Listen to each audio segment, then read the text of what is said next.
इन्होंने 15-15 साल विकास नहीं किया। नहीं होता है कि विकास नहीं होगा। हमारी आइडियोलॉजी यही है कि हम किसी के साथ नहीं जाएंगे। जो मुख्यमंत्री उम्मीदवार हैं उनसे कुछ नहीं होगा। विकास को डिफाइन करने की ज़रूरत है। अब ऐसे किश्तों में विकास नहीं होता है कि चुनाव के वक्त में कुछ डिक्लेयर किया जाएगा और 5 साल के बाद उसको खोल दिया जाएगा।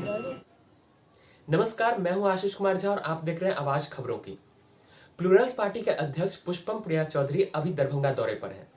बुधवार देर शाम उन्होंने दरभंगा के प्रसिद्ध श्यामा माई मंदिर में मां श्यामा का दर्शन किया और उन्होंने मीडिया को बताया कि आखिर वो किस सोच के साथ चुनाव के इस मैदान में उतरी हैं। सबसे पहली सोच ये है कि अब हम लोगों को आगे बढ़ने की ज़रूरत है। मैं कहती हूँ कि आगे बढ़ने की ज़रूरत है। इसमें जो सबसे बड़ा हर्डल है, सबसे बड़ा जो अरंगा है जिसको कह सकते हैं, वो है ये बाकी जितने भी नेता हैं जिन्होंने इतने लंबे वक्त से सिर्फ तमाशा किया है। अब इसे बंद करने की ज़रूरत है। असली विकास जो होता है, असली क्वालिटी ऑफ लाइफ जो होती है, एक बेहतर ज़िंदगी, उसकी तरफ बढ़ने की ज़रूरत है। इसीलिए आई हूँ। खुद को प्लूरल्स पार्टी की ओर से सीएम पद के लिए उम्मीदवार घोषित कर चुकी पुष्पम प्रिया ने किसी पार्टी से गठबंधन करने से साफ इनकार कर दिया, क्योंकि वो किसी अन्य पार्टी के आइडियोलॉजी को अपने पार्टी पर थोपना नहीं चाहती। और उन्होंने मीडिया को बताया कि सत्ता में आने के बाद सबसे पहले वो किस काम को पूरा करेंगे। पॉलिटिकल साइंस में जो पार्टी फॉर्मेशन का 101 होता है, मतलब जो सबसे महत्वपूर्ण चीज़ होती है वो होती है कि आपकी एक आइडियोलॉजी होनी चाहिए। उस आइडियोलॉजी का भी तो यहाँ पे माहौल बना के रख दिया है। कभी भी कोई किसी के साथ होते हैं, फिर दूसरे किसी के साथ चले जाते हैं, तो ऐसा नहीं होगा।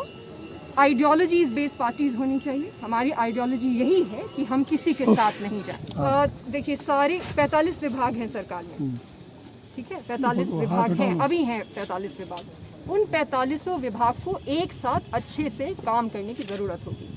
तो सबसे पहले तो ये इंश्योर करूँगी कि सभी विभाग जो ऊपर से नीचे तक जो हमें इंस्टीट्यूशंस बना के दिए गए हैं, वो सारे इंस्टीट्यूशंस अच्छे से काम करें। जो ग्रीवेंस सिस्टम है वो अच्छे से काम करे, ताकि जो लोग नहीं काम कर रहे हो उनको डिसमिस किया जाए।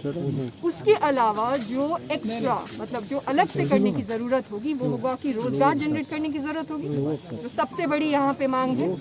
उसके लिए कम्प्लीटली बिहार को रीबिल्ड करेंगे, इकोनॉमिक जोन्स बनाएंगे, इंडस्ट्रीज लगाएंगे, एग्रीकल्चर को बूस्ट करेंगे।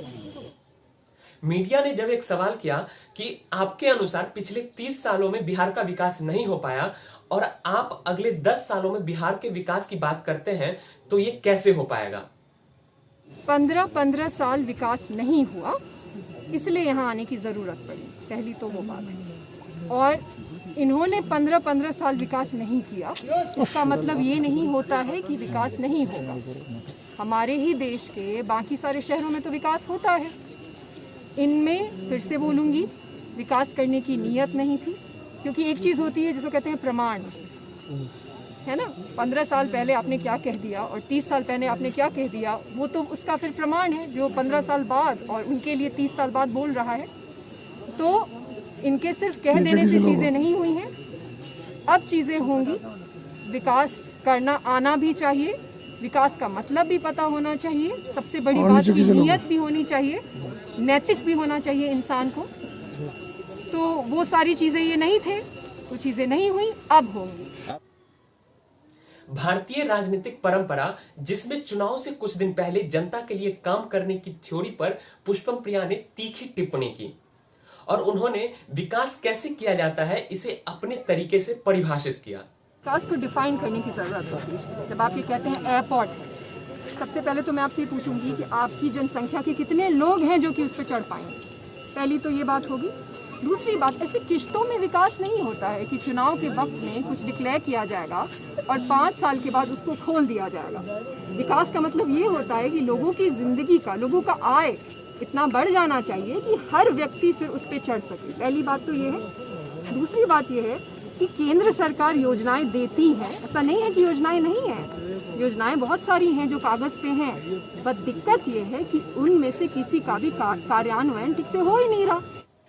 मीडिया ने जब एक और सवाल किया कि जनता से सीधा संवाद नहीं होने के कारण आप लोगों को विभिन्न मुद्दों के बारे में कैसे बताएंगे, तो इसे उन्होंने सीधा पॉलिटिकल प्रोपेगेंडा बता दिया और अपने सोशल मीडिया पर ज्यादा एक्टिव होने का कारण बताया।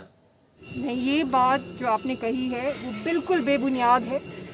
ये मुझे बिल्कुल ऐसा लगता है कि एक पॉलिटिकल पार्टी का प्रोपेगेंडा जैसा साउंड करता है। बहुत सारे लोग ये भी कहते हैं कि ये सिर्फ सोशल मीडिया पे रहती हैं। 38 जिले हैं, 3800 जिले जा चुकी हैं। सोशल मीडिया कोई ग्रह नहीं है कि मैं वहाँ चली जाती हूँ। अभी जैसे इतने सारे लोग खड़े हैं तो एक आदमी है जिनका काम है फोटो खींचना, वो आप ही लोगों को खींचते हैं और सोशल मीडिया पे जहाँ मैं होती हूँ उसके अलावा जो 242 कंस्टिट्यूएंसीज होती हैं उनके लोगों को बस दिखाया जाता है। तो ये बात बिल्कुल बेबुनियाद है, बिल्कुल झूठी है। ये एक तरीके का पॉलिटिकल प्रोपेगेंडा है कि लोगों से ये कहो कि ये सिर्फ सोशल मीडिया पे होती है। सोशल मीडिया बस एक माध्यम होता है लोगों को अपनी गतिविधियां दिखाने का, और मैं भी बस वही कर रही हूँ। पुष्पम प्रिया से उनके एक रैली से संबंधित जब प्रश्न पूछा गया कि आपके एक रैली में कार्यकर्ताओं द्वारा कोरोना महामारी को लेकर सरकार द्वारा बनाए नियमों का उल्लंघन किया गया, तो उन्होंने इस प्रश्न को दरकिनार करते हुए उल्टे वर्तमान सरकार को घेरने का काम किया। सबसे पहले तो ये कहना चाहूंगी कि एक काम करते हैं, माननीय मुख्यमंत्री जी को वॉक ओवर दे देते हैं, ठीक है ना। चुनाव कराने की जरूरत ही क्या है, जिता ही देते हैं, एक समझौता कर लेते हैं। डेमोक्रेसी ये सबका माहौल क्यों उड़ाना है जब पता है ये मेरी जिम्मेदारी तो नहीं है कि ऐसी कोविड की हालात है। आप ही लोग मीडिया हैं, आप लोगों को ही उनसे जो सरकारें हैं उनसे पूछना चाहिए कि ऐसी क्या जल्दी है कि चुनाव कराना। और मेरा तो ये प्रपोजल है कि एक काम करते हैं, वॉक ओवर दे देते हैं। जब तक वो जिंदा रहेंगे तब तक वो चीफ मिनिस्टर रहेंगे, क्योंकि अपोजिशन में लालू जी के बेटे रहेंगे, हम लोग का टैक्स का पैसा भी बच जाएगा। अगर आपको हमारी यह रिपोर्ट अच्छी लगी तो इस वीडियो को लाइक करें और ज्यादा से ज्यादा लोगों को शेयर करें। और अगर आप इस चैनल पर नए हैं तो प्लीज इस चैनल को सब्सक्राइब कर लें। धन्यवाद।